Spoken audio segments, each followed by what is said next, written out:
Well, hello everyone, and welcome to another episode of Crosswires, the technology variety show that brings you, to be fair, in the last couple of episodes, mostly Apple news.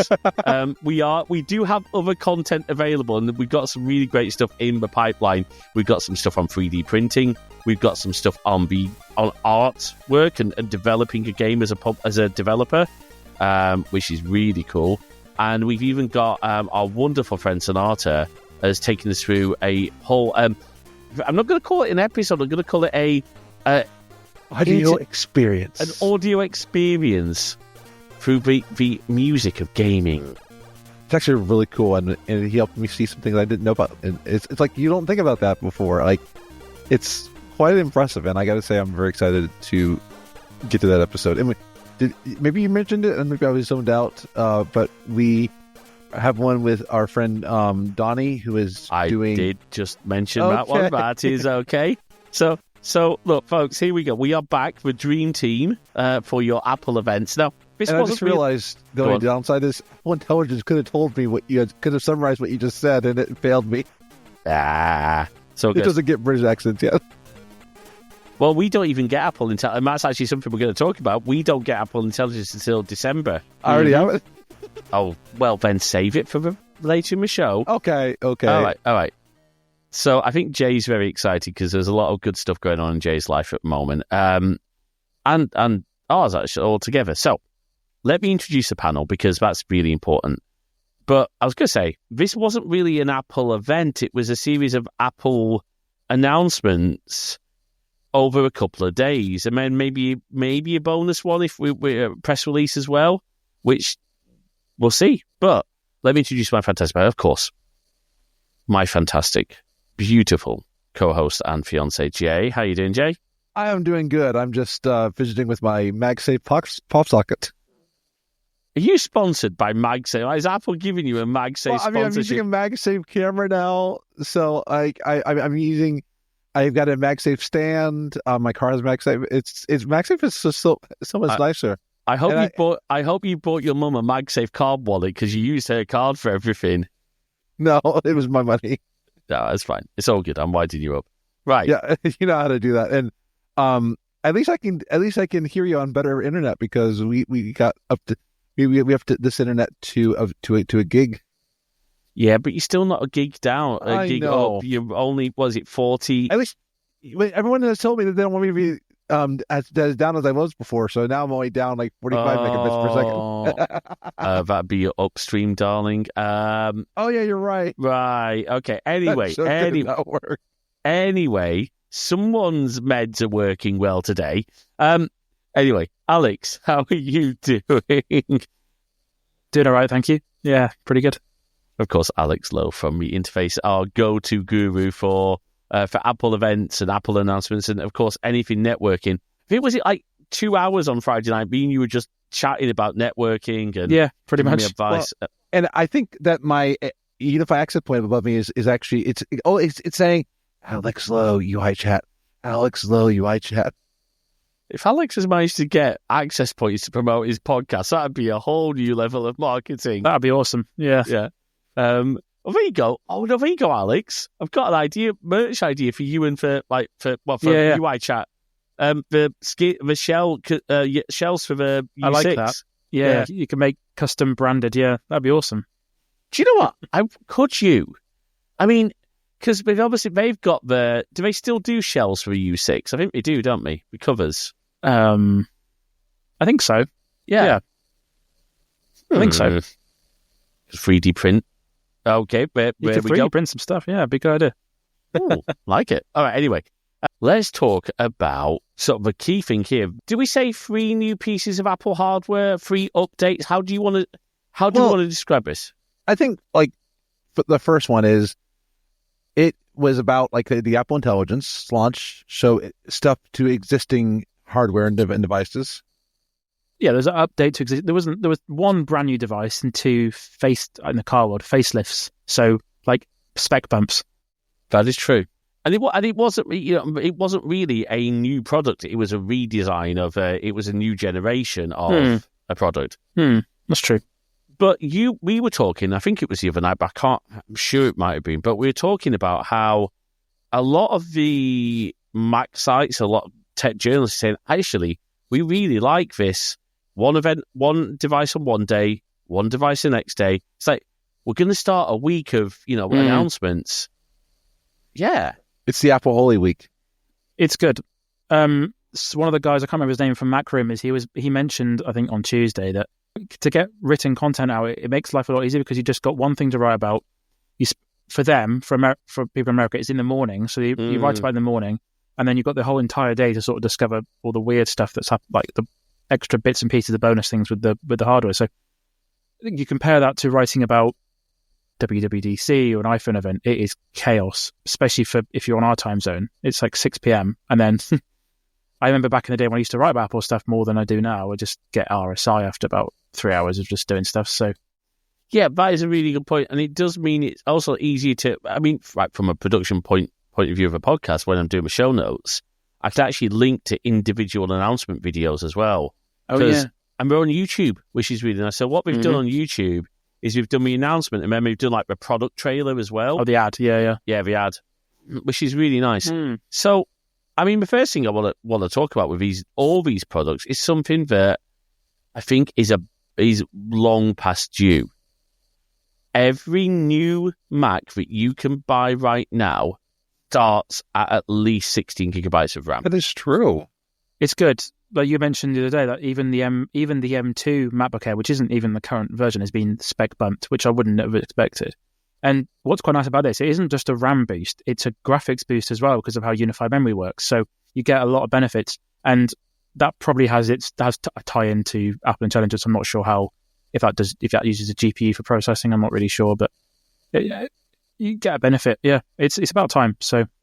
No, it makes sense. And of course, I think Apple Intelligence use a lot of the neural engine, but yeah, it would make perfect sense to use the GPU as well. But I think it's good. Now, one of our community made a really good point in just one of our posted in the cybersecurity channel, which was a bit random, but fair enough, because our Discord community, crosswires.net/Discord, we've got little channels for everything.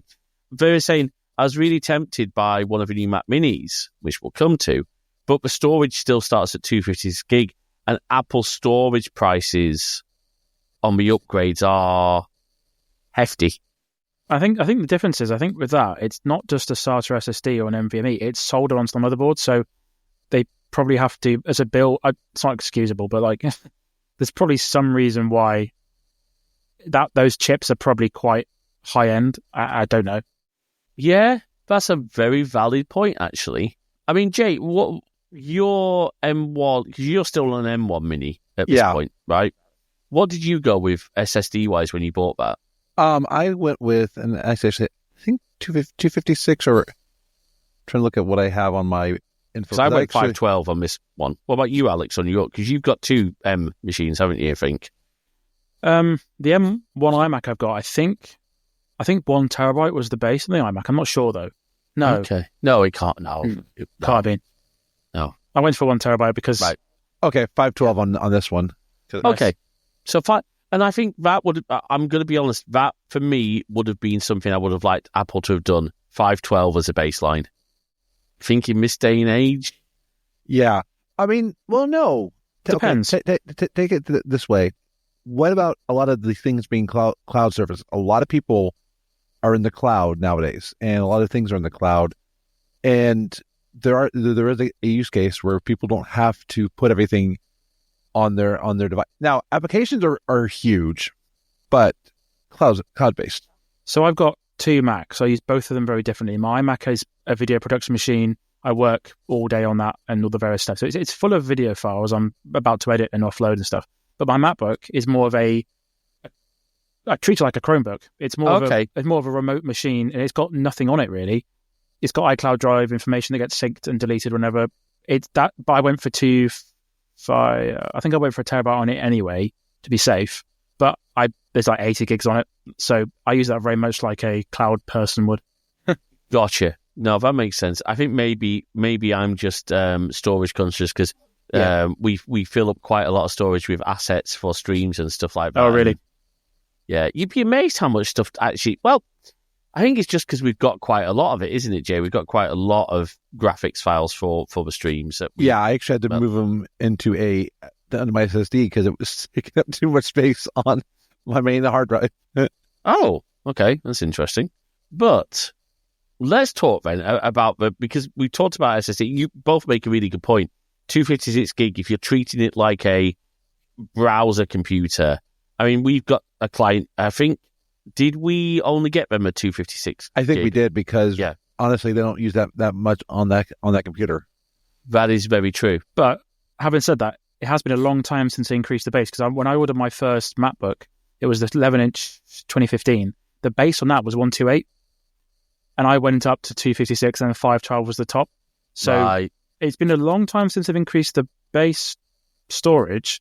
So maybe one time they'll do it. Maybe one day they'll do it. So could be in the next generation. But that said, I mean, 256 gig is still pretty reasonable, and especially if you're not installing the pro apps, if you're not installing Final Cut and other things like that, then definitely. The one interesting thing I just thought about is things like gaming. They're trying to talk about gaming, and yet they don't have a cloud gaming setup yet.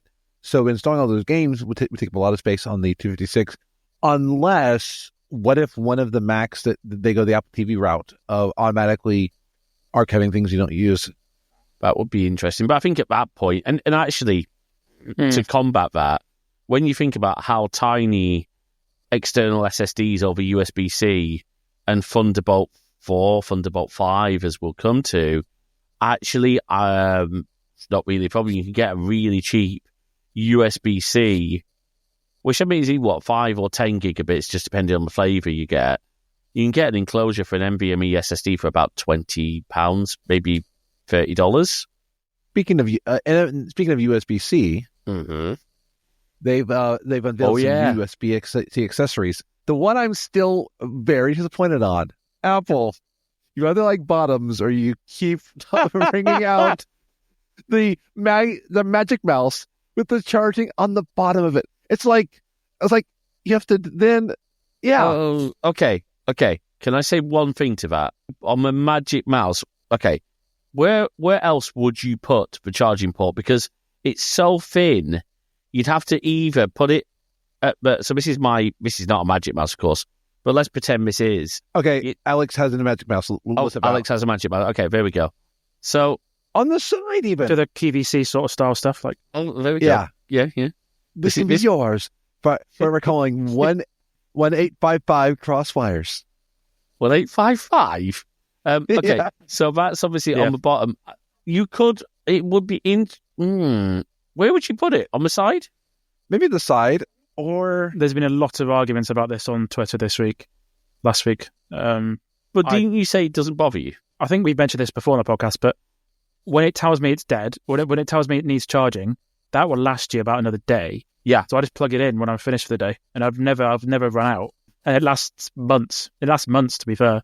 I think you just have to be a little bit organised. which, to be fair, most creators aren't. To be fair, so Exhibit A, Exhibit A, B, C, D, E, F, G. Yeah, like literally. No, it's a very valid point. I think I was saying to you, Alex, the other day, it would be really cool if it'd been able to do like MagSafe charging on that mouse. This is true, but then you've got to have some sort of weird pad, and that would probably use to track it. Well, no, you can just put it on your existing mag. Yeah, fair point. Anyway, but it still means actually it doesn't solve a problem because you still wouldn't be able to use it. No, while it was charging. So actually, moot point. It's great to see. I think we're nearly at a point where everything is USB-C now. The only thing that isn't is obviously the old phones they still sell. So the SE and the 10R. I don't know if they sell the 10R anymore. No, that's going back way far. I don't know what they sell. I think they sell the 13 still, don't they? Yeah. So the SE and the 13 are still Lightning. All right, let's talk the first big product. And this is a big product out of all of them, the iMac. Now, I mean, Alex, you've got one of these design iMacs, right? I got the M1 version. So this is the third version of this new shape design, yeah. Which is actually quite a relatively long time for Apple to keep an iMac design. No, so the original, well, it's not the original, the last version before this one was the one that I recall as being they had like friction stir welding. So it was the one with a very small 5mm edge. Yeah. Bowing out. So that was 2012 up until 2021. 2020, I think, or 2021. One of the two. Yeah. So you are right. Yeah. But with this one, they've refreshed the colours, which is quite nice. So it's almost like they've increased the contrast on some of the colours, which is nice. The purple one. Jay's itching to buy. So it's a bit of a running joke, right? Jay's itching to buy one. You don't need one, but Jay's not itching to buy one for herself. She's just waiting for a machine at one of our clients to die. Yeah, so I can be like, hey, purple iMac. But except the business owner does not like purple. No, it'd be blue. It'd have to be. It's look. It's gorgeous. Yeah, this is also gorgeous blue. So they've kept the design the same. They've kept. Now, I think, correct me if I'm wrong, Alex, this has some of the obviously it's now got the M4. Mm-hmm.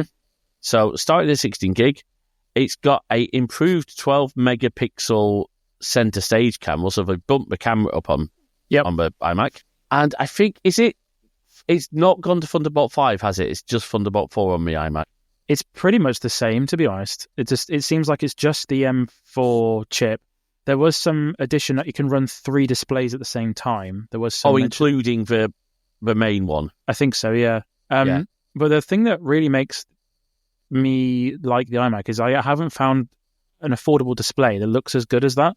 Oh, like it sort of blends in the background, but I always just that's one of the reasons why I got it, because the display is so nice. What is it? 4.5K? We're calling it 4.5K, 24-inch. It doesn't get quite as bright as I'd like it to. Right. So I don't know if the new ones are any brighter, but that's one of the reasons why I like it. And it is so small, like slim-wise. So yeah, it's a nice little refresh. The camera, the colours, the USB-C accessories, and the ports are the same. But yeah.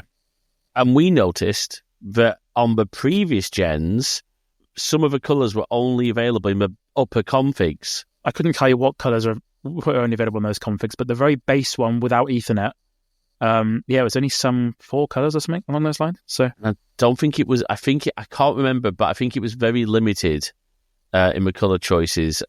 But still got that really cool sort of magnetic power cord that goes down to right. So when you've got that on your desk, right? Obviously you've got stuff plugged into it, but if you haven't got external peripherals and you're just using the wireless mouse keyboard, then one of the things I really like is that power brick holds the Ethernet. Yep. Now, from a cabling point of view in a business, that's got to be good, right? Because most of your Ethernet sockets are going to be floor level, unless you've got, a desk switch mounted underneath, like some people do. Yeah.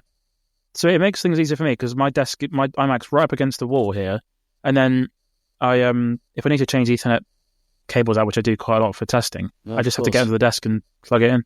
So yeah, makes it easier. Sense. No, I mean it's a great. The only thing is, of course, if something were to, I guess one challenge with that design is what happens if you accidentally break your Ethernet port? Do you have to get, which is unlikely, I know, but you just have to get a new power brick. Yeah, which is easier than replacing the whole iMac. Very good point. Actually, that is valid. That is. Sorry, you are quite right, because that's what you would have had to do in the past. Okay. Yeah, so when I used to work at my old job, there were some of the engineers we had, they'd obviously be installing customers with the internet. The amount of times they'd input and out and pull out the Ethernet port, it would break within a few months.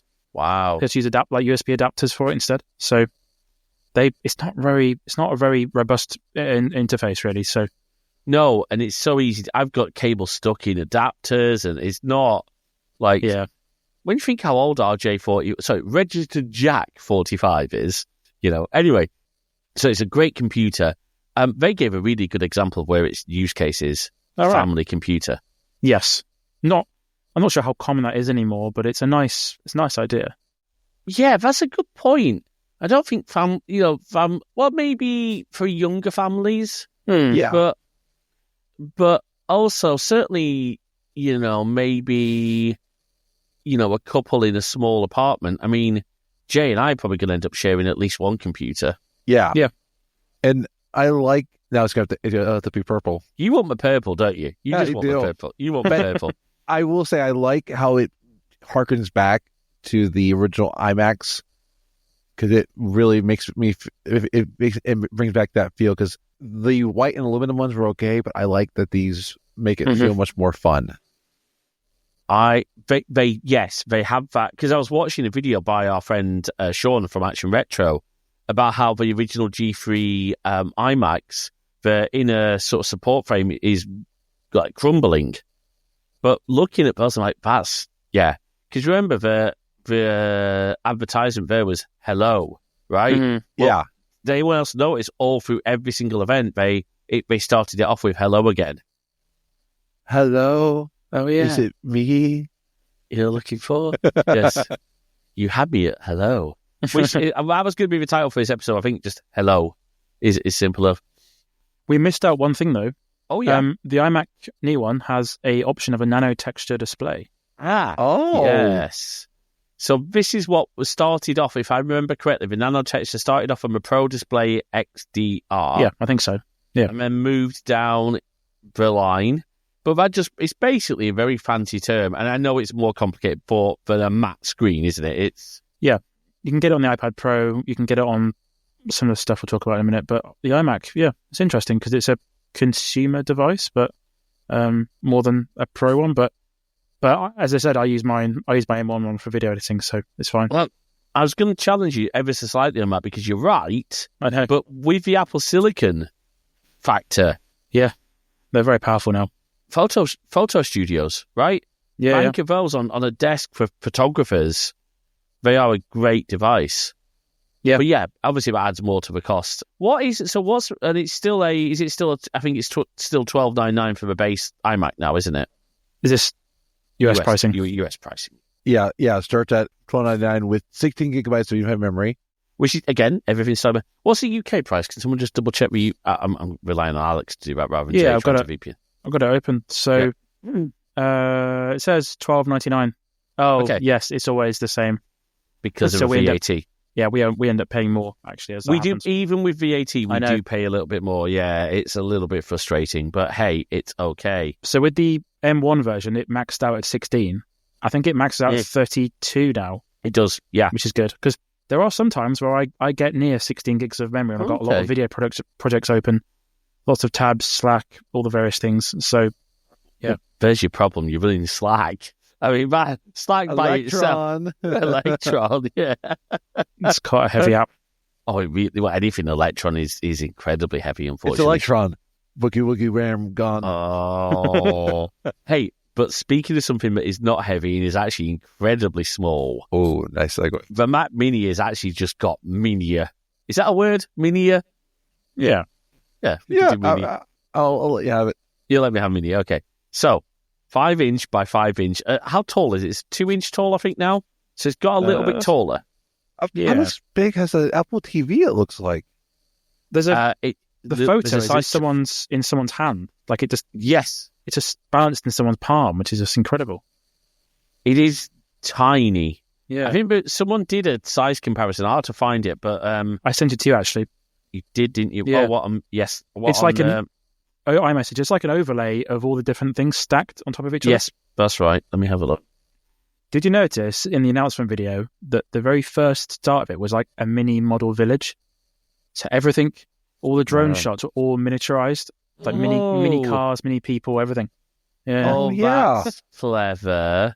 So, Apple TV is 1.2 inches tall, right? And is 3.1 inch. That's height, isn't it?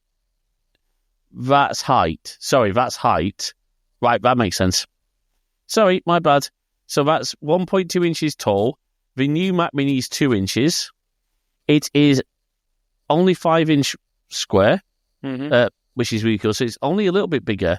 But what's really interesting, right, is how it compares with the old... Look, that's the old Mac Mini. Wow. It's so big in comparison. It really is. But also, it does... Now, yeah, it does have a lot more ports. Now, I'm going to zoom out a little bit and just... So that's the footprint there. These are the two footprints, right, which is really interesting. Look at this. There is one thing, right, that is missing from the new Mac Mini. There is no USB-A. Oh. So it's okay. Is that a big deal? I do not personally think so. Especially not. Hold on. Here's the thing, right? These days, I think this was about £20, maybe a little bit more. USB-C. Yes. Yeah. 4 USB-A's. Exactly, and you can daisy chain a lot more of those now too. So, well, when I got my iMac, I saw it as an opportunity to replace cables instead of using adapters. That makes sense because actually you can get USB-C to a heck of a lot of the traditional USB. Yeah, the one that was really hard to get was for my microphone. So this is like a mini USB. Oh, is it mini USB? Yeah, finding mini USB to USB-C was a bit tricky, but. That is a little. That is hard. I've used adapters here. I've got a bunch of things snaking. Mine was one of the. Mine's the first M1 Mac Mini. Yeah. So to be fair, I think you've got very similar. Now, if I remember correctly, let me just look at that image again because I'm going to make sure I get this right. 1 second. So on the new Mac Mini, I think how many Thunderbolts? I think is it four Thunderbolts on the back? No, I think it's 2. Hold on, let's go and have a look. I should have checked this before we recorded, shouldn't I? There we go. I was even watching a video earlier, and you know what? I just completely went off the... So on the front, there's one, what looks like a 3.5mm jack. It is. Yeah. And this is the thing, this is the first time any Mac Mini has had front I/O. Any Mac Mini. Right. Oh, yeah. So, which is really impressive, right? So the front ports, I don't know what they are, but on the back, there's 3 Thunderbolt ports, but I'm not sure what the 2 front ones are. They're just USB-C. It's on, so it does say it. So they are just USB-C. Whether or not they're 5 or 10 gigabit, I do not know. No. But I think they're designed for like hard drives or USB sticks or charging your phone. Quick access stuff. Yeah. On the back, you've got the power. Now, what's really interesting here, of course, is given the size of this unit, right? Mm-hmm. I would not have expected that to still have an internal power supply. It's impressive. Yeah. It does. Alex, do you want to know what's even more impressive? That Ethernet port. They've retained the 10 gig option. Right. So you can, that's what a great little machine. Yeah. Mm-hmm. Mm-hmm. And you know what? That pairs really well with, and I'm sure, in fact, I know that you just had someone chatting about this on your wonderful UI chat podcast. Because, of course, that 10 gig option will not only do 10 gig, it will do 2.5 gig. Ah, right. Okay. There we go. And just to confirm, the back ports are 3 Thunderbolt capable. Yep. And for those who don't know, Thunderbolt is also USB-C. So you have both options. The front is just to USB-C. Uh-huh. That's right. That's correct. But again, that's fine for the purpose. Free Thunderbolt and now. They've moved the power button to the front. That's caused some controversy as well. Oh yeah, server farms. Because it's underneath. Oh, then what's that thing on the front then? Is that because there's a light and then there's the... You mean that circle? Yeah. That's a headphone jack, Jay. Oh, well, I don't know what those are anymore. Well, Alex does. Alex is wearing wired headphones. I am too, but I'm doing a USB interface. That is true, but if you're not, though, and do you know what? Apple's audio outputs on their devices do tend to be really quite good. Oh, yeah. I've actually sometimes used the speaker on this Mac before. It's I don't even mean the speakers, Jay. I mean the headphone outputs tend absolutely. To be good quality. Yeah, really good quality. But the button underneath, meh, because A, you can shut it down from the menu. B, these Mac Minis, they do... I don't know the last time, apart from when I really felt that, okay, I think, and I maybe should have done it today, when Agile Octopus's prices went into the 60 pence per kilowatt hour.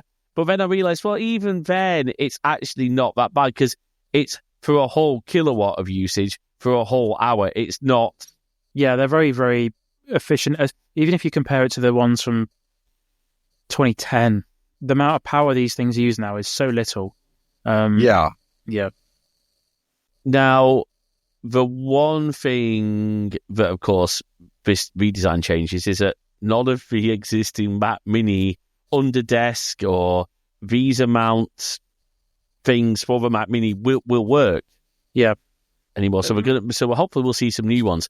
But I mean, that footprint is just tiny. Well, and then it drives it up to 3 displays is pretty impressive too. Yes. Well, that's because of the M4, right? Yeah. So just like they did with the M2, where that had an M2 Pro, which is in fact the machine I'm using right now. I have an M2 Pro Mac Mini. They've also done an M4 Pro Mac Mini. Now that gives you obviously the higher CPU, the higher GPU, but more. What's interesting is, and this is the first time I mentioned because it wasn't on the iMac, we're now at Thunderbolt 5. Now, at first on their site, it said "look small." I thought it said "look small, saves lives." I'm like, no, lives large. Clever. So so if I go into the Comfort, so you can pre-order, because these are coming out this week. So this all happened last week, right? And they're going to launch on Friday, I believe, of this week. So we're recording on Monday. These actually go out on Friday.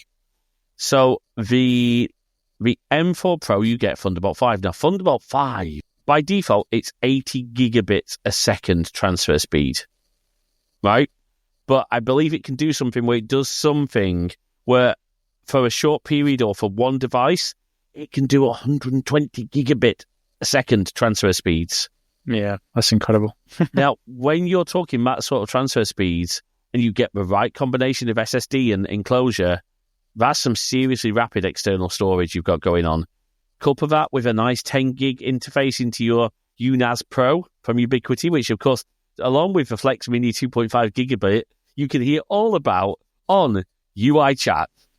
I promise you, I haven't paid him. No, you took me we had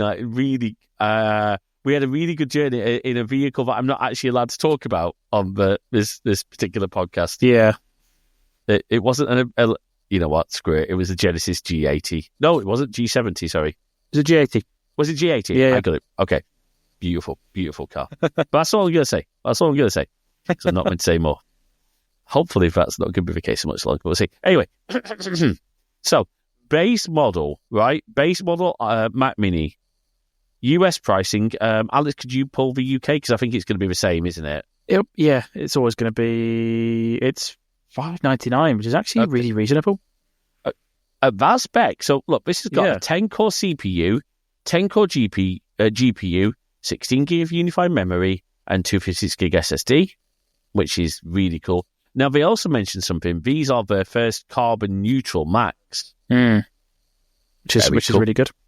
Now, you step that up, of course, then, to, I'm going to step up to the M4 Pro. So you obviously step up a little bit as you get more storage. For $800, so £800, you get 512 gig of storage. So it's a $200 bump for the storage, right? $1,000 or pounds, you get 24 gig. But then when you step up to the M4 Pro, right? Mm-hmm. The M4 Pro is a 12-core CPU, 16-core GPU, starts at 24 gig of memory, and has 512 gig. Now, you can configure the M4 Pro, right? This is where it gets interesting for me, because we start to become little powerhouses. You can configure it up to a 14-core CPU, 20-core GPU, and up to, bear in mind the size of this machine, 64 gig of memory. That's impressive. Yeah, very impressive. I mean, it was, again, up to 8 terabytes of SSD storage if you want it, but that will cost you $2,400 more to put in. If you need it, it's there, but yeah. But it is, I will say, it's amazing to see the Mac Mini go from being that device that they're like, a lot of people were like, years ago, that like, it's missing so much, to now, in my opinion, it is one of the powerhouses. And in some ways, I would almost take the savings of a Mac Mini over an iMac. I mean, as much as I like the iMacs, the Mac Mini can fit, because I've got mine here, and then it fits into it. And at one of our client sites, we have a few Mac Minis, and we've used them over the years. Again, powerhouses that are, and when they get to end of life, Pop OS. I'm being very serious. Good point. Well, more so on the Intel Macs, Jay. I'm not sure how far we are. I don't think we're close to having ARM support on Pop OS yet, particularly not on Apple Silicon. But yeah, old Intel Macs will run, particularly, Pop OS really, really well. No, as of December 1st or 2023, Pop OS is now an ARM and Raspberry Pi. Yeah, but that doesn't mean Apple Silicon, dear. Oh, It's true. because of the way Apple Silicon. But yes, that's really cool. But so that means, for example, because I think who is it who partnered with? Oh, is it System 76 are doing a Ampere based workstation. Ampere Nice. in fact, Ampere is what powers quite a few of the Crosswire servers. It's an ARM-based workstation server chip. Very cool. So you get the power of ARM, but on a server, which obviously you get with Mac Pro. But these Mac Minis, they are remote machines. I think, Alex, didn't you say when you needed to do some video migration, you've just spun up a Mac Mini with Mac Stadium? Yeah, that was really cool.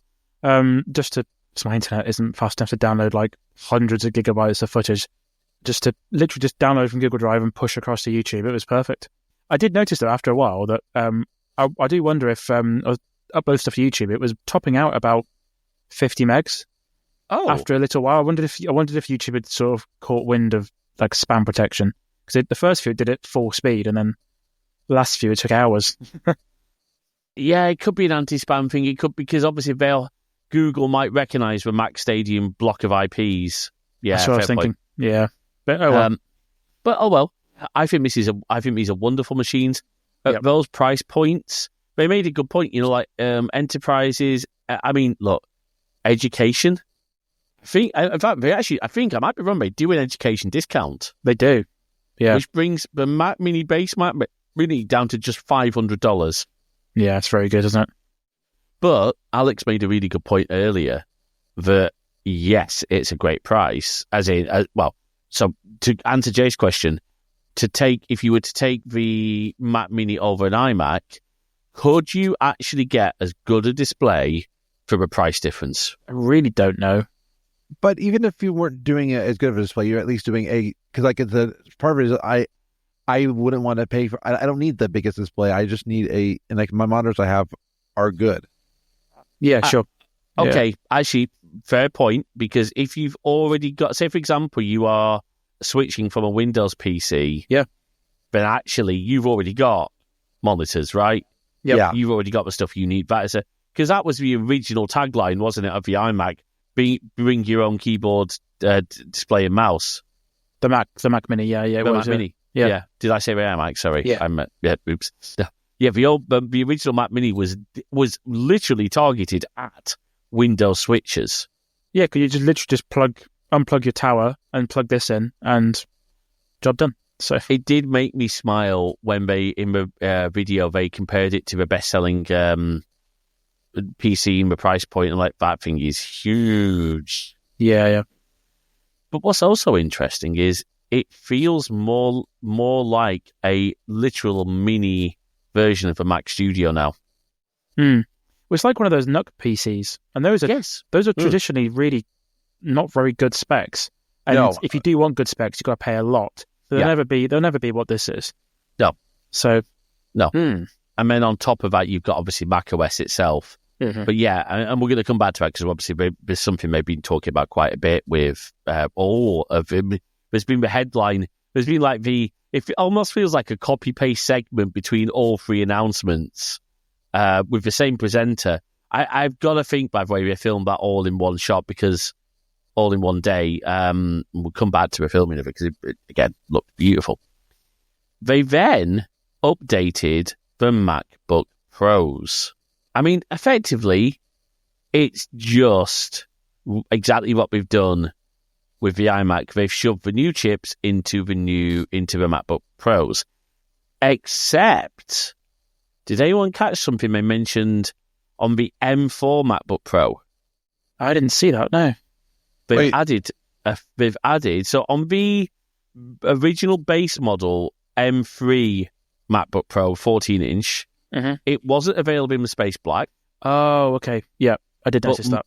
But also, they've added a Thunderbolt 4 port to the right-hand side to match the other machine. So you now get 3 Thunderbolt 4 ports on the base M4. Because the base model was a little bit just a little bit of a compromise. I Obviously, missed that because even on the news, I missed the MacBook Pro. I'm so sorry. I guess I overbooked that.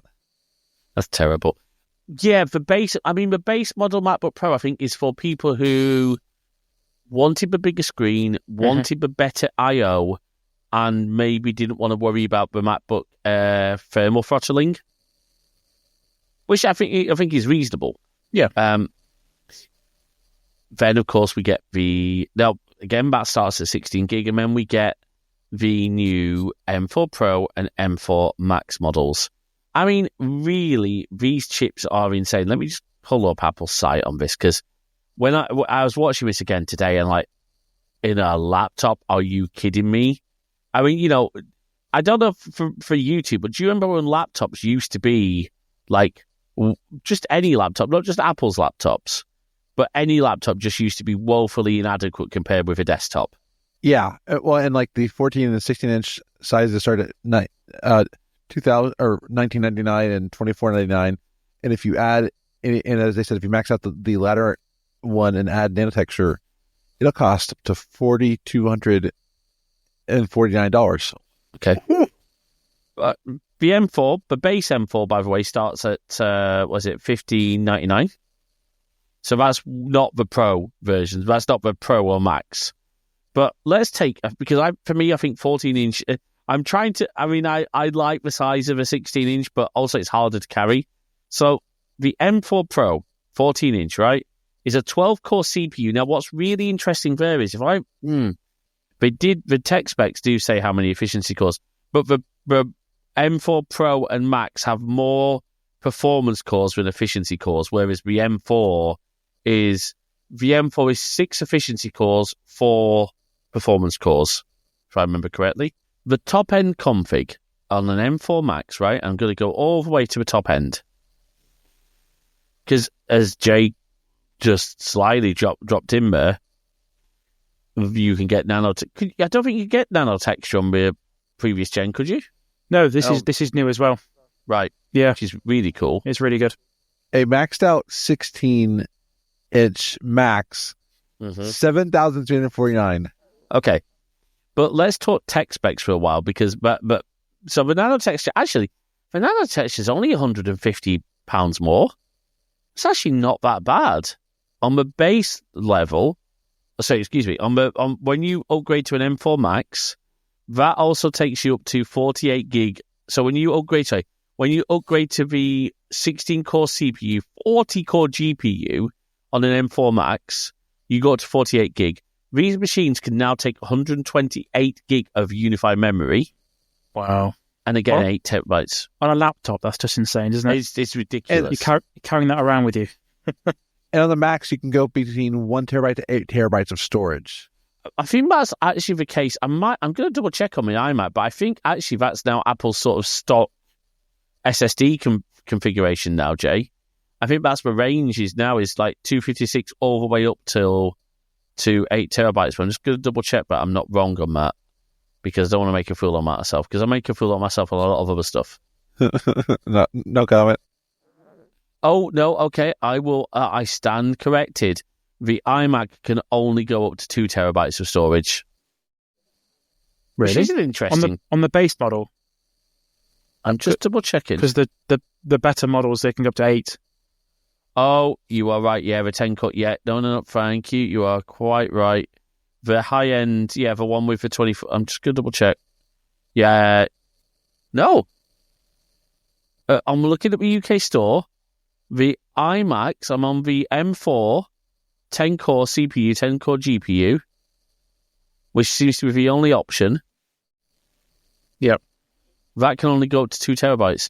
How weird. I thought... Yeah. That's... I swear when I ordered mine, I could have gone to 8.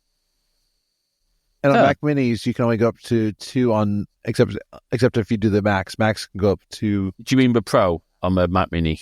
Oh, yeah, Pro, sorry, not Mac. So it must be a configuration option on the M4 then. So let's just hold on. Now I'm curious on the base model MacBook Pro, right? Because I wonder if it's a feature of the chip rather. Am I making sense? Yes. Yeah. The M4, so it's not a feature of a product, it is the chip. The M4 can only go up to 2 terabytes of SSD, regardless of the Apple product it is inside of. How weird. Because unless I'm remembering wrong, I swear the iMac M1 could do 8 terabytes, but I'm probably wrong. No, 2 terabytes was the max. Okay, never mind. Okay. So it's a limitation then of, and I think it's an artificial limitation that Apple put in place, but the limitation of the MX, so whatever, is 2 terabytes. That's true. I mean, that makes sense, to be fair, and 2 terabytes of SSD is still plenty, but when you're going for a Pro or Max, these are beefy laptops, right? And they're going to last you a long time. Again, we have clients who still have iMacs. I mean, my M1 Mac Mini, I got that in 2021, and it's still chugging along. Well, but it's really interesting. We do still have one of our clients. I mean, to be fair, we only got one client who's actually got Macs. They are still on, at least for one of the machine. No, 2 machines, 2 production machines. Yeah. They are on Intel Macs. I cannot wait to move them over fully to M series chips. Yeah, because which is it? It's for Pro and the Max, isn't it? But now are claiming 24-hour battery life, which is quite incredible. I mean, your MacBook Air, doesn't that last you days? Ridiculous. Mine as well. Yeah, like my old Intel MacBook, I'd be so worried about it running out of battery. But my M2 is it just lasts for ages. I can go to a coffee shop with it, and it just lasts so long. I don't have to worry. I've used it on train. I think it's because you've got the M2, whereas I've got the M3. Yeah, so it's just a slight improvement, I think, on battery life. But they are, these MacBook Pros, they've got good connectivity. Thunderbolt 5 again on the Pro and Max, which is really good. So 3 wonderful products. Now, there is one thing they also did. I think we mentioned it at the start of the thing. They didn't do anything to a MacBook Air bar bump the RAM up to 16 gig on the base models, which makes, I mean, I'm just going to say this right now. That M2 MacBook Air is possibly one of the best laptop buys at the moment for a good, thin and light, decent connectivity, because, it's got 2 Thunderbolt 4s. Wi-Fi 6. Wi-Fi 6, good point, yeah. Are we on Wi-Fi 7 on any of these new MacBook Pros? No, there was a Mac Rumors article that came out last week that said these haven't moved to Wi-Fi 7 yet. I believe they have Wi-Fi 6E. 6E. And so, yeah. Can I ask you a quick question? Because I think we've mentioned this before, but I want to just clarify this because I don't know if you watch probably as much YouTube as I do. EE, who are an ISP here, are now advertising their Wi-Fi 7 router. Now, correct me if I'm wrong, but they're saying every device will benefit from Wi-Fi 7, but that's not true, is it? I mean, like, your device has to support Wi-Fi 7, but also, is it fair to say for most consumers, Wi-Fi 7 is not? We had this Wi-Fi 6, I don't know if you remember. There was a absolute ton of hype around it. It's going to solve every problem known to man. The same with 5G as well. But it's only what your device is capable of, and also what you're doing. Right. Wi-Fi 6. I don't know much about Wi-Fi 7 just yet because it's still not really. Well, it's official, but not really. But the Wi-Fi 6 was its main benefit is the amount of devices it can handle, and unless you've got a home with every single thing is on the Wi-Fi, is not going to make a massive difference. It's more for enterprise stuff.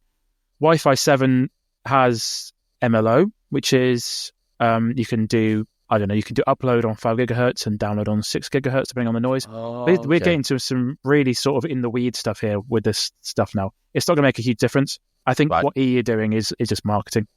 Yeah. That's what I was saying, basically. Yeah. Because a lot of consumers have inadequate Wi-Fi routers and setups. That's where a lot of your Wi-Fi issues come from. Yeah, you make a good point. You make a very good point. Because actually, even for me, even though on a wonderful router, which I think is great for a lot of people, and Alex very kindly hooked us up with this for a very, very fair price, so thank you, Alex.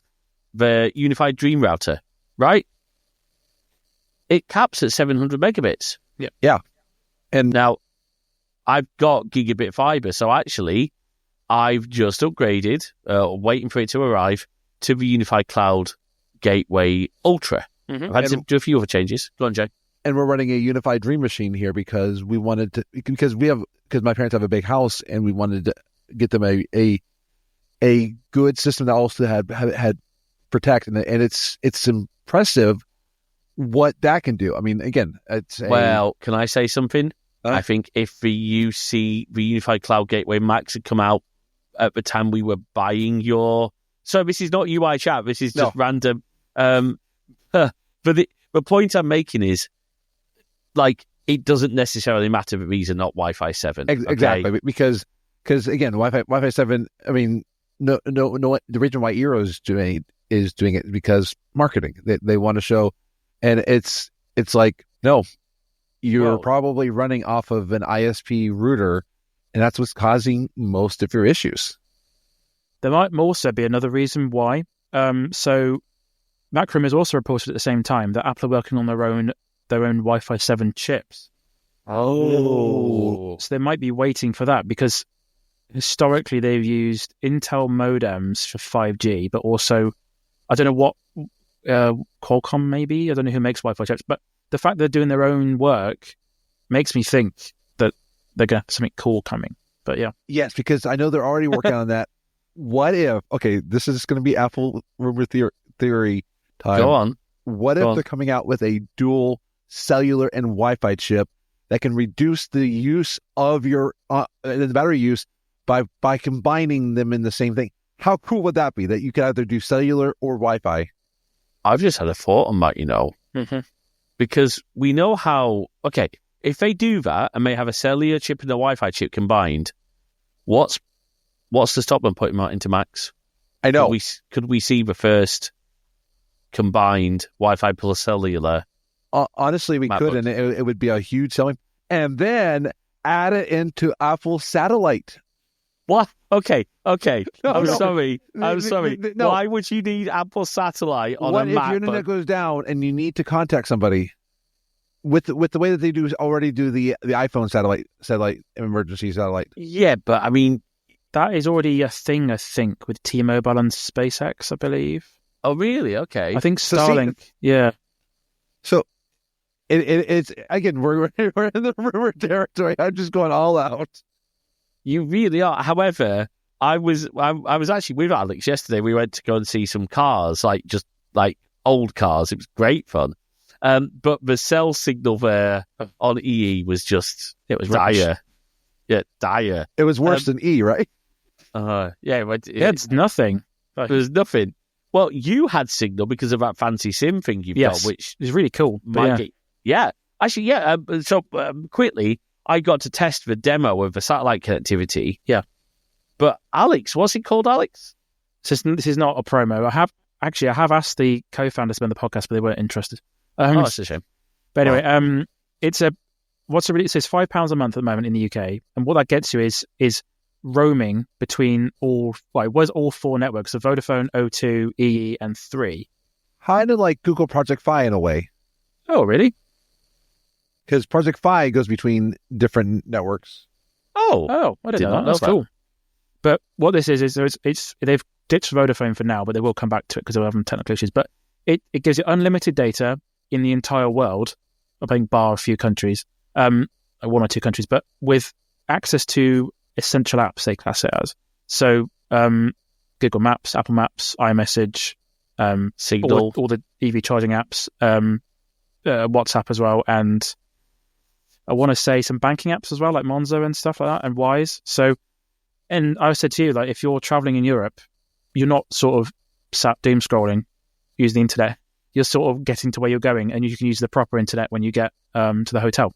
So, and for £5 a month for unlimited data on those essential apps, that's really cool. And it works with CarPlay because I used it once when I had no signal to get directions with CarPlay. So yeah, so there you go. I guess that makes sense because it's going through your phone and your phone's just choosing to route the data down that SIM rather than your primary SIM. So it's definitely not it's not a day-to-day SIM. Obviously, Jay... You can't get phone calls on it. No, because it gives you a US number, doesn't it? It gives you a US +1 phone number, yeah. And I rang it and it doesn't work, but... Oh, fair enough. But obviously it means that you've got, excuse me, our voice is really good. You've got essential connectivity. But the point I was making is, I had to obviously aim the phone at the satellite. Yeah. I'm just going to say this, Jay. Aiming a laptop at the sky does not seem feasible. No, I wasn't even thinking. I'm going to aim the iMac because I used to carry my iMac to work. Were you one of those people who had an iMac carry pouch? I did, actually. You were that person in Starbucks. I was actually. Oh, dear me. Well, that's definitely a clip from a podcast. Although, to be fair, with the new... Oh, you know what I just realised, right? Genuinely, okay. If you can't afford a laptop, base model Mac Mini, right? Power adapter, and a USB-C powered external display. Oh, yeah. Yeah, that'd be quite cool. But, okay. I mean, so now, Jay and I... So go on, Jay. Question on that. Yeah. If you did that, are you using intelligence or do you need to ask Apple for some intelligence? Do you know what? So Jay's going to talk about something at the end of the show because we need to promote something. But I was hoping that a time away might have like harmed the puns. Well, I mean, I was bipolar. I wasn't bipunnular. Oh, okay. I got one more thing about the Wi-Fi chips before we go. Yeah, so sure. It says iPhone 16 models use Broadcom Wi-Fi chips, but these new Apple design chips will actually be manufactured by TSMC using a 7 nanometer process, which is insane. Wow. And Apple is also launching their own 5G chip next year, apparently, as well. There has also been conflicting rumors about whether these will be separate chips or one combined chip for 5G, Wi-Fi, Bluetooth, and GPS. But yeah, it's interesting. I've got to imagine that their sort of silicon chops will be really good for Wi-Fi chips. You'll probably see some massive improvements because them relying on third parties is not historically bowed out very well. So, well, Broadcom are not exactly known for their innovation. Is it a company that's killed off VMware? Fusion. So I think they've done some really dodgy stuff recently. Well, Broadcom took over Symantec. Oh, it's a mess. Oh, really? I didn't realize that. Yeah, no, they did. I remember licensing got really silly for Symantec.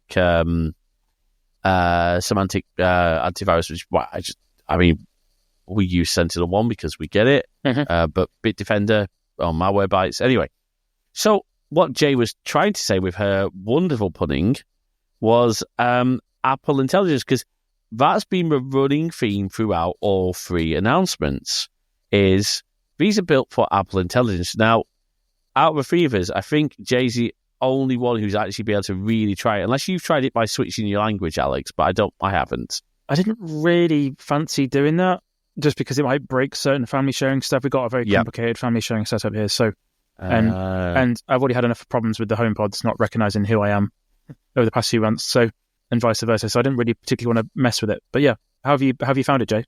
I've only done it on my Mac, and so far I found it really good. I did some of the photos. I tried some of the photos out.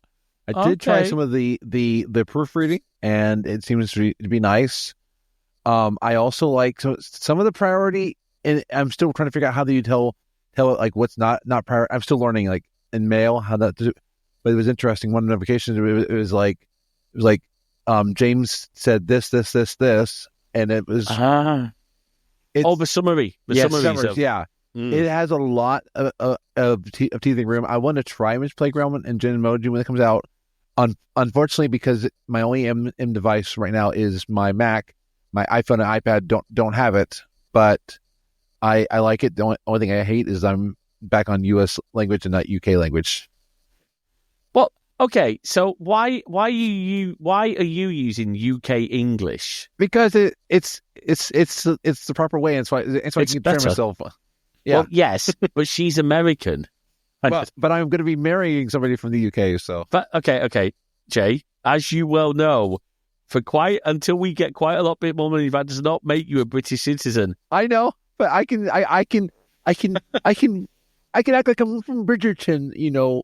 Well, never mind Bridgerton, lass. If I get older, you're going to be speaking Yorkshire or Lancastrian. Just depends where I feeling a bit more. Because I'm a Lancastrian originally, so. But you know you know, laddie, I'll be on Nicola Murray. Stop right there, because I know what you're about to try and do, and you're going to butcher a beloved Yorkshire song. Stop it right now, okay? Before I send, and again, this is a reference that maybe some of our older viewers will find, before I send Nora Batty round. I used to enjoy that show. It was really good. Yeah. Well, my dad was up that way today, actually picking up a table and chairs. No, I loved that show. I'm glad you recognise that, Rigo. It's one I'm going to have to show Jay at some point. Anyway, the things that really excite me about Apple Intelligence, Image Playground, I can actually see having some fun with some stuff from our streams with that. Genmoji, yeah, maybe. But again, some of the proofreading stuff, some of the actually be able to get queries and act on stuff, I think that's good. But I do think, for me, the big thing that really, really impresses me with AI, Apple Intelligence, is that it's all on device. And then if it needs to go further, if it's going to chat GPT, it's going to ask you. But if it needs to go further into the cloud compute, it's what we call it private cloud compute. Mm-hmm. Yeah. The idea is that is just your data, and we've got it independently verified. Because Apple did this whole thing recently. They said basically LLMs suck. I mean, that was basically the headline. They're like, yeah, LLMs really don't understand things. Mm.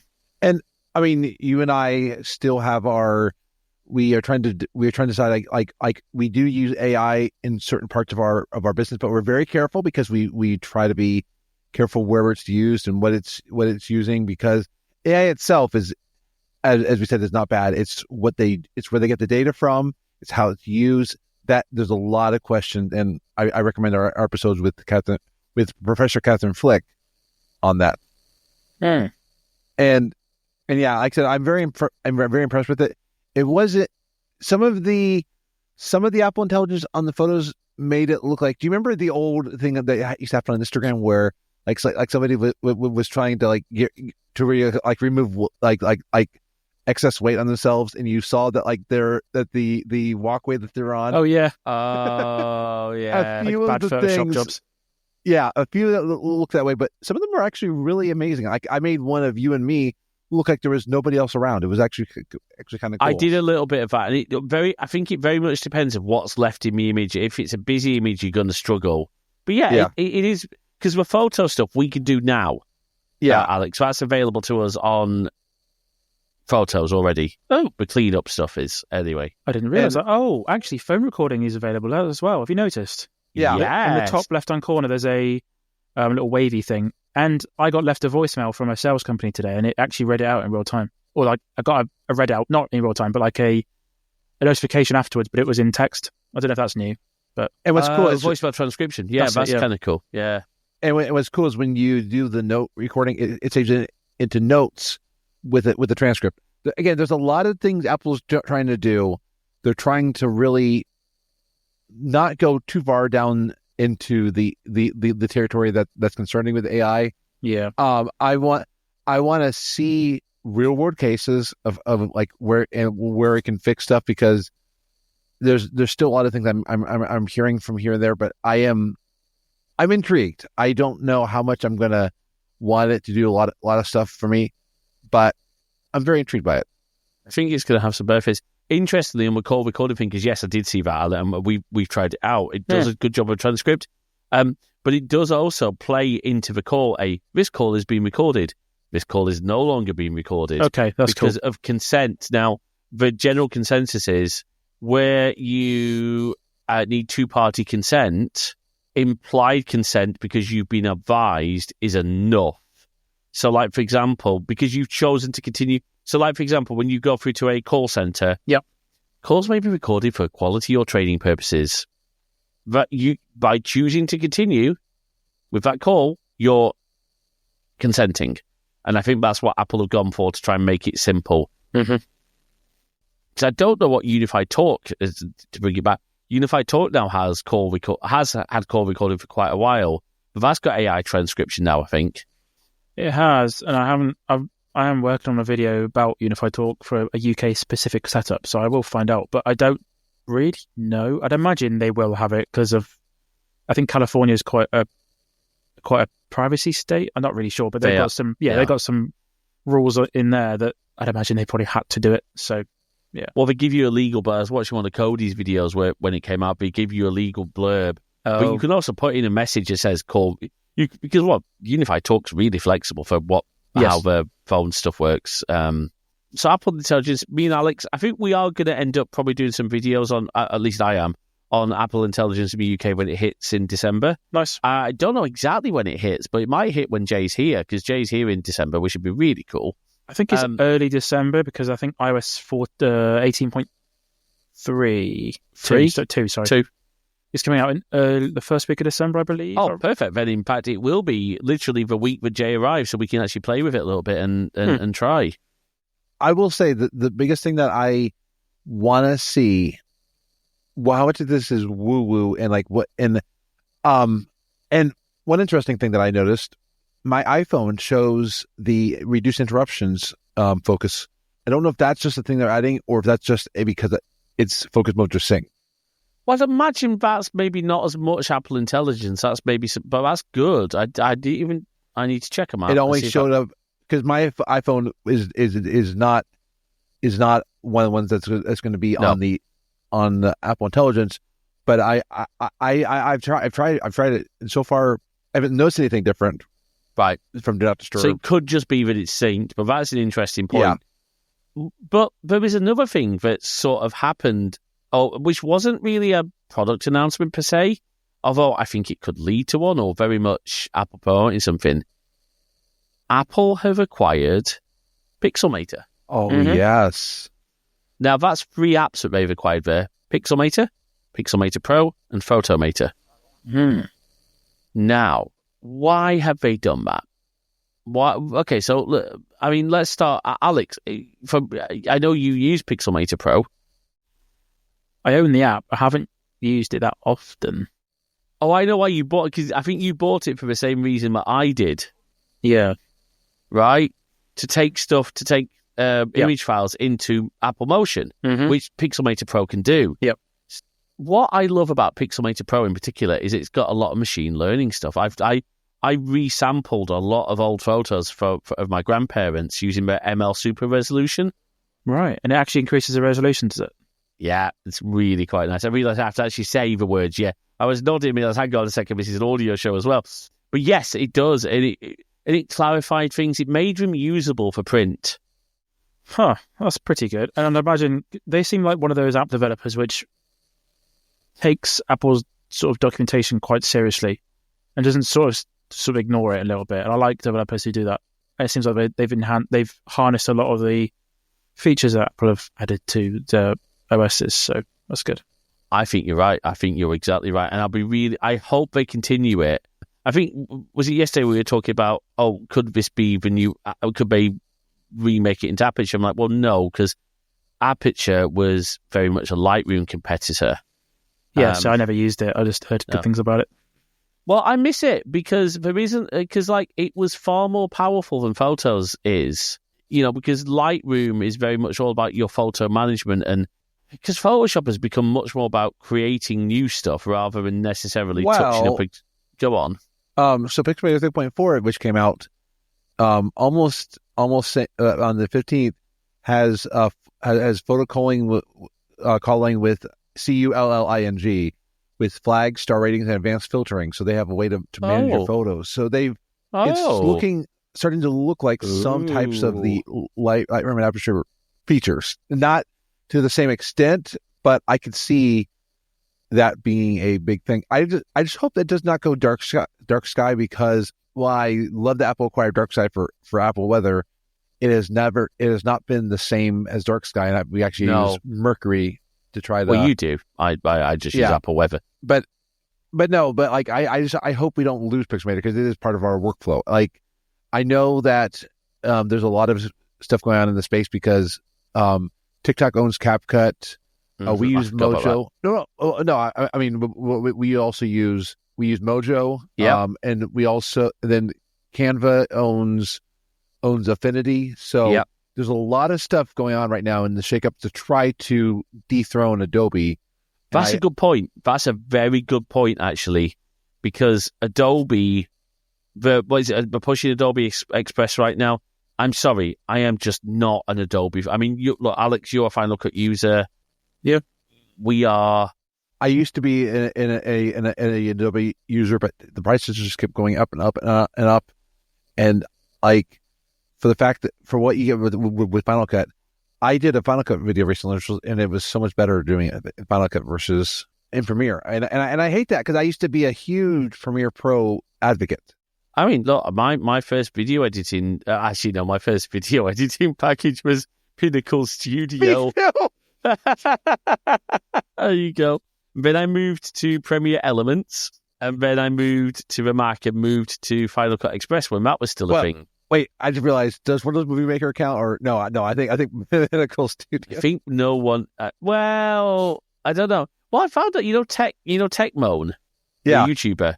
He still uses iMovie. I mean, it's really good, and honestly, sometimes the workflow of Final Cut can just be too much for what you need. I mean, there's a reason why sometimes I like purpose-built apps for a workflow. Well, what's really interesting, they did mention, wasn't it, in one of the videos about how Apple Intelligence is going to improve captioning in Final Cut. Apparently, they're going to be doing actual captioning inside of Final Cut now. I'm looking forward to that, because I keep having to use like a third-party plugin with Final Cut, and it's such a faff. So having something native for making YouTube shorts be good. I just did a bunch of captions in Final Cut. No, but you typed those manually. Oh, have something else. Gotcha. Yeah. Okay. Because I just did a bunch of it for a church video. And that's very specific captioning that you did inside of Final Cut there. That is the baked-in, like, subtitle generators. This is like the sort of stuff that you see in TikTok videos. Oh, yes. I would love that. So, because that would make it so much easier, because Mojo has that, and it's so much nicer. Well, Mojo will still serve a purpose, right? Yeah. Because it's got a lot of stuff that we really like. And it's purpose-built for vertical video. Well, it looks like Final Cut's getting better vertical video support as well. It seems like they even, that's at least from that brief segment we talked about, right? But okay, I want to wrap up on one little thing because very excited about that. There's something that struck me from the videos today. I think it was on the iMac. We were talking about Sequoia and the apps that are included, right? Mm-hmm. And I think this is still very much the case on the Mac over, say, Windows. Look, if people like Windows, it's absolutely fine. Yeah. Okay. But I think for maybe people who aren't as technical skilled, because one thing that really scares me right now is Recall. Microsoft Recall is really scaring me at the moment. What's that? But it's where it basically will record everything that you do on your machine. Oh. Now, I'm going to play the devil's advocate. Mm-hmm. How is that different than Apple Intelligence? Well, Apple Intelligence doesn't record everything you do, doesn't like take screenshots of everything you're doing, Jay. Fair, very fair. There's data that it has access to, but it's only private data. Yeah. There's an interesting interview. I watched part of it because it was behind a paywall, most of it else. But it was Joanna Stern interviewed Craig Federighi again about Apple Intelligence over the other week. So it was like a 10-minute clip that she published on YouTube. But I thought that was really interesting. So I'll send you the link for that to put in the show notes. That's good. Is his hair now AI generated as well? His hair's so perfect. I don't understand it. We're actually going to find out that Craig Federighi's have been Apple Intelligence the entire time, and he's out. I really don't Siri's understand. going to have like the hair now on the icon. I still remember his first proper appearance. It was at a State of the Union, platform State of the Union, and he started saying, there's over 3,000 new APIs in this version of macOS. Let's start with A. And he actually almost goes into it, goes, right, the Accelerate framework. And everyone's just laughing because he obviously was taking himself not very seriously. That wasn't his. I think his very first appearance was actually during the Snow Leopard. It was when there was I think he was German. I'm not entirely sure where he was from. But, Bertrand Soleil. Yes. Yeah. Yes. So he introduced Craig Federighi as someone below him, which was incredible. And he was so nervous, like really awkward. And now he's like a professional actor. Well, him and Joz, there's a reason Gruber keeps having him and Joz back. I know. I love that so much when those two get together. They're so funny. So one thing, the reason I was circling about this is, with your iMac that you've just bought, your Mac Mini, out of the box you're getting Pages, Keynote, Numbers, iMovie, GarageBand, photos. And for me, and and a really good mail client as well. Did you say Keynote as well? I did. I think I did say Keynote. Okay. Yeah. Thank you. But if I didn't, and GarageBand? Yeah, GarageBand. Yeah, GarageBand. GarageBand. Okay. Yeah, but and actually one of the maybe even better things is a mail client, because what about a female client? Jay, let's not gender an email program, shall we? Okay. Like, you of all people. Well, I mean, but an email is made out of binary letters, so there's not yet a non-binary email client. That's a clip. But remember, for the longest time, right? And I think the Mac had better Exchange support out the box than Windows did. Microsoft's own operating system could not support Exchange out the box. Yeah, the included apps are very good. It's just, yes, they're not going to hold a candle to Microsoft Office for professional use. The Mac platform is maybe, for me, one of the best value, maybe one of the easiest to use platforms out there.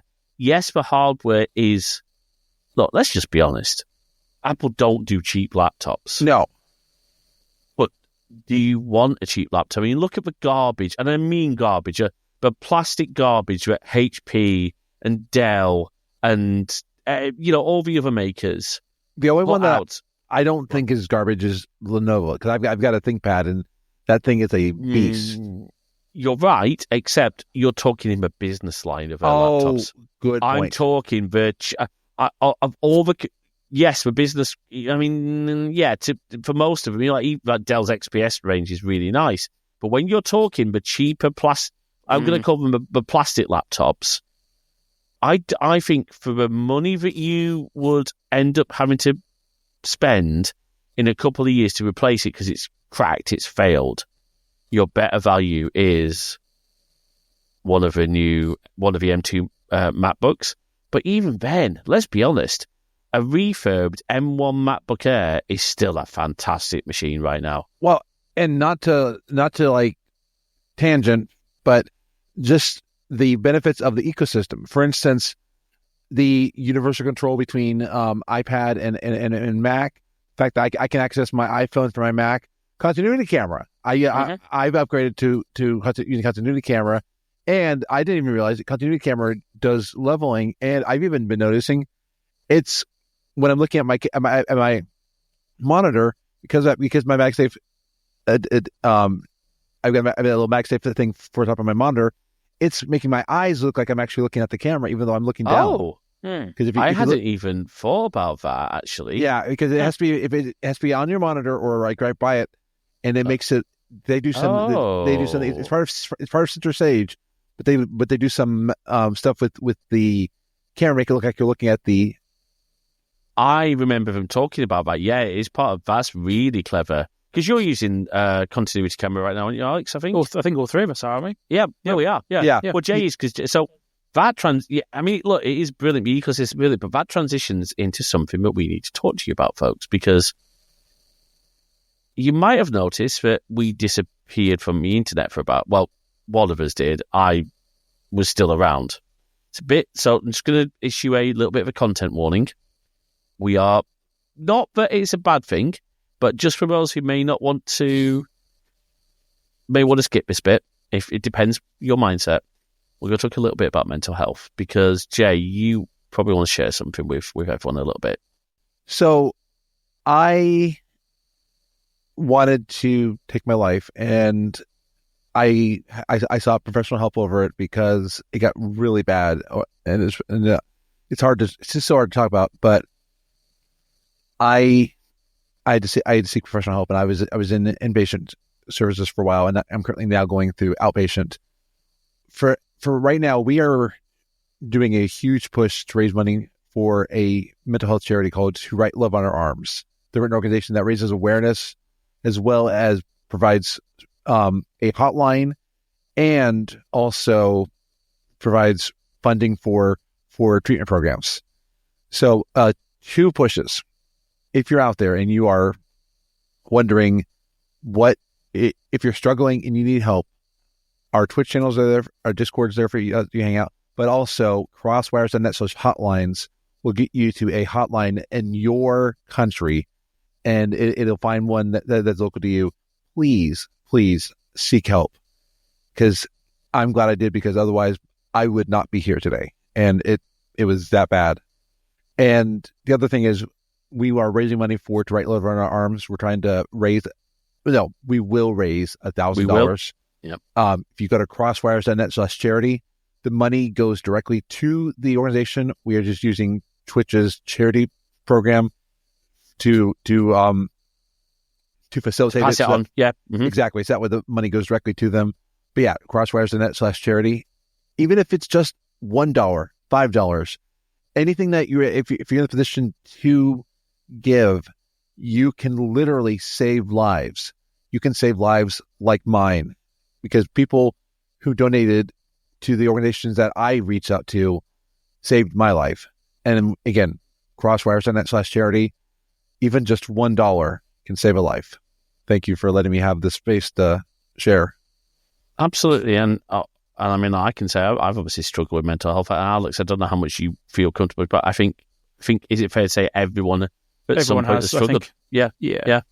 It's I think it's difficult. Yeah. But can I just say, Jay, I'm really glad you're still here. I'm proud to have you as my business partner and my fiance. But you know what? That wraps up this wonderful chat, and I'm really glad we got to hang out tonight. Alex, as always, I want to say this, like, I've been so glad to see from your first, and I hope you don't take this the wrong way, your first ever episode on this show, where I don't think you were necessarily as comfortable as maybe you wanted to be. Yeah. How far you've come now? I know. So that was, when was that? That was 2022. Okay, so that is around the time I started doing YouTube videos. And so yeah, I look back at stuff I filmed for Hostify back then and think, ew. And even my first podcast with Cody from that same year was a bit, ew. So, Creative Spotlight. Yeah. And I look back at stuff I've done this year, and it's huge. It comes with practice, speaking on camera. Yeah. So yeah, definitely. Yeah, it's good fun. Yeah. Always good. Yeah, Alex, where can people find your fantastic content? I've got a large amount of interests in all different aspects of anything. So there's the interface.uk for regular technology news, I guess, and automotive news. Less Apple stuff than usual, but there's a lot of stuff on there for everyone. And I do car reviews on YouTube, but also UI chat podcasts for if you're into technology stuff, you're probably listening or watching to this. So that's a Ubiquity podcast. We discuss all things networking stuff. Me and Evan's a proper networking professional, so it's always good. If you ever need to compare access points, oh my Evan's god, yeah. He's compared everything. So also, can I just say, no, my pleasure. Just a little plug. Obviously, love UI chat, but your most maybe not your most recent. Was it your most recent? We had Chris Sherwood from Crosstalk Solutions. Yeah, that was it was September, and we've got Cody on in December, which he's really looking forward to. It's really, really good. So yeah, that's good. Yeah, be really good. Cody McCallum is. We've had Cody on the show a long time ago. Oh, great guy. He's awesome. Great. Yeah. I mean, he's Canadian, so what do you expect? Anyway, look, thank you. We are doing some housekeeping around here as well. We really should do an episode of this, but with all the WordPress drama that's been going on over the last couple of months, we are going to be moving our website.